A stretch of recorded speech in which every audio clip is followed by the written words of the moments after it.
And Hurricane Matthew is zoning in on the east coast of Florida, but this side of the state will still feel its effects. You just saw we're now under a tropical storm watch. SNN's Lyndon Blake has more on what this means for the Suncoast. Hurricane Matthew is threatening the east coast of Florida, but Suncoast organizations still have their eye on the storm. Matthew's deadly winds aren't expected to impact the Suncoast, but blood banks are still ramping up.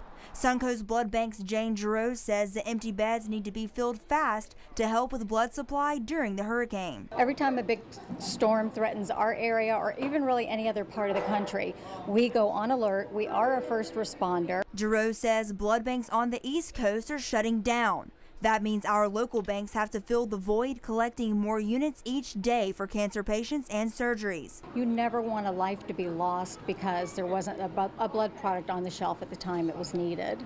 Medical supply is another way Matthew is directly impacting the Suncoast. Sarasota's emergency manager Todd Kirkring says some prescription drugs may not be available during the storm, but Florida's state of emergency opens the door for early prescription refills. Now we're under a state of emergency, so you are able to go and get an additional prescription.